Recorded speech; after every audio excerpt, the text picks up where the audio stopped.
February 28, 1993. A quiet Sunday morning in Waco, Texas, is shattered by gunfire. The Bureau of Alcohol, Tobacco, and Firearms storms the Mount Carmel Center, home to the Branch Davidians, a religious sect led by the enigmatic David Koresh. What follows is a 51-day siege, a fiery catastrophe that claims 82 lives, including 28 children, and a legacy of distrust that fuels conspiracies and militias to this day.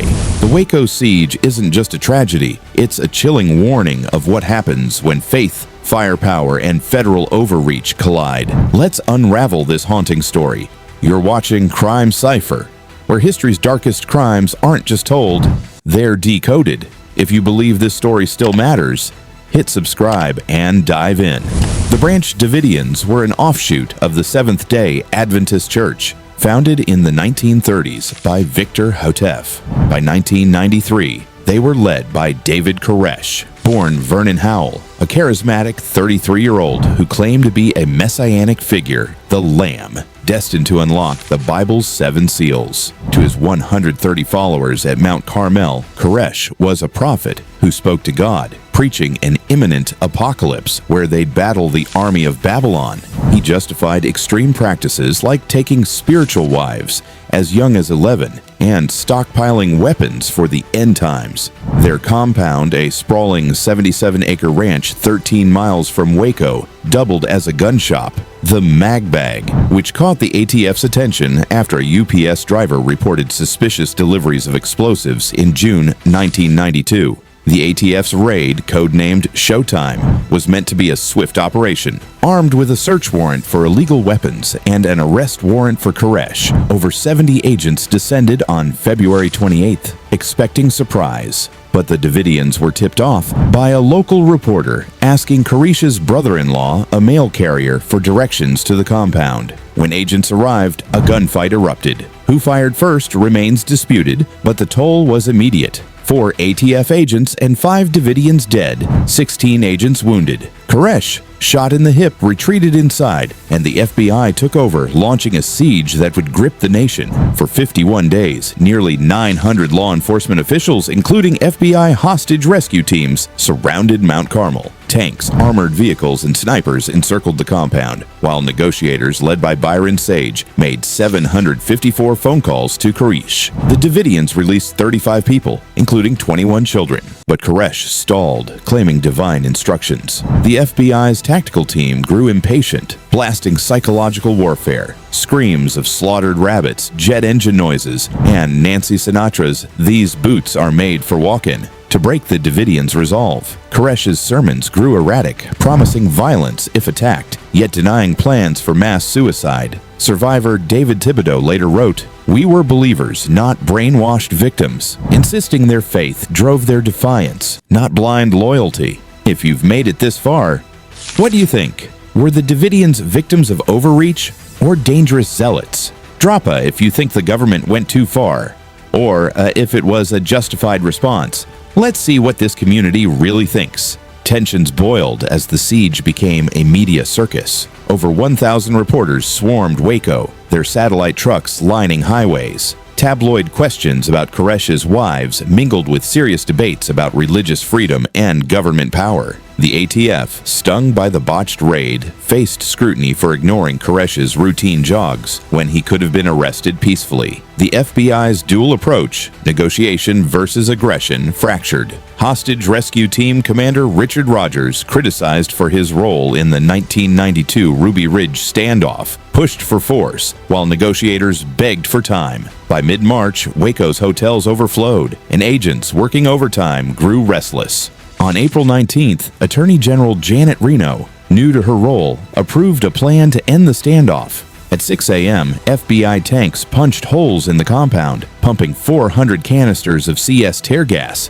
banned in warfare for its toxicity, into the wooden structure. For 6 hours, the Davidians fired back, undeterred. Around noon, flames erupted at 3 separate points. Audio from FBI bugs captured Davidians discussing fuel and pouring it, suggesting they started the fire on Koresh's orders. The blaze, fanned by 30 mph winds, engulfed Mount Carmel.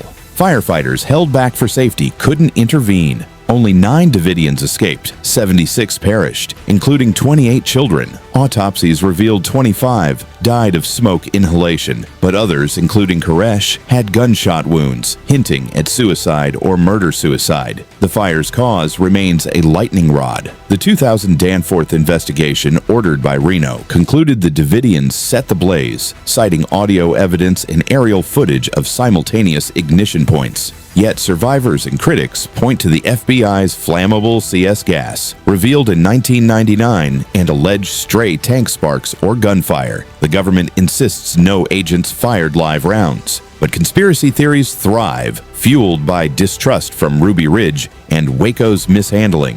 A 1995 Frontline documentary, Waco, The Inside Story, exposed internal FBI chaos, including Director William Sessions' ethical scandals and Reno's isolation, amplifying perceptions of incompetence.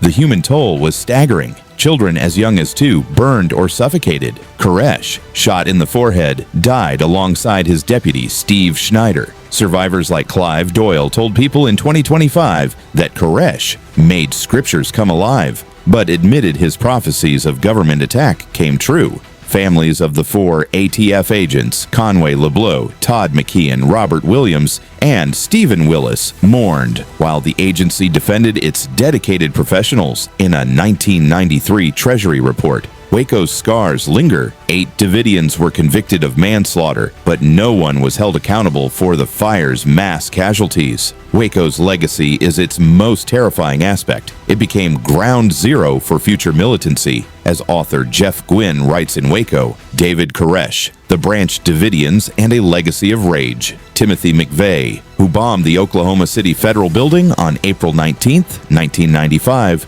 killing 168, cited Waco as his motive, selling anti-government bumper stickers at siege rallies. The modern militia movement surged, viewing Waco as proof of federal tyranny. In 2025, X-posts still call the siege a massacre, with users like @LibertyExtreme decrying the ATF's terrorism and unpunished Epstein clients running the world. Online forums dissect Koresh's sermons, while Reddit threads on our history memes, with 13,000 upvotes, marvel at the siege's mental chaos. The aftermath of Waco wasn't just political, it was spiritual, psychological, and still active. And that's what we do at Crime Cipher. Go beyond the fire and into the fuel beneath.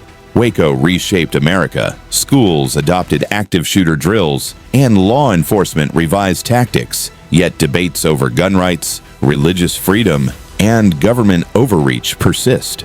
The siege's media frenzy, live on CNN, set a precedent for 24/7 crisis coverage. Survivors like Thibodeau, in his 2018 book, Waco, A Survivor's Story, argue the Davidians were demonized to justify excessive force. Meanwhile, allegations of child abuse, never substantiated before the raid, remain divisive. Was Koresh a monster or a misunderstood prophet? Was the government negligent or justified? The truth buried in ash still divides us. 32 years later, Waco haunts us because it's more than a tragedy. It's a mirror. It exposed the fragility of trust between citizens and state, the peril of apocalyptic beliefs, and the cost of escalation. Every April 19th, conspiracy sites spike with Waco truth videos, some nearing 1 million views. The siege's echoes in militia rhetoric and anti-government protests warn of a wound unhealed. As long as distrust festers, Waco isn't just history. It's a prophecy of chaos waiting to reignite.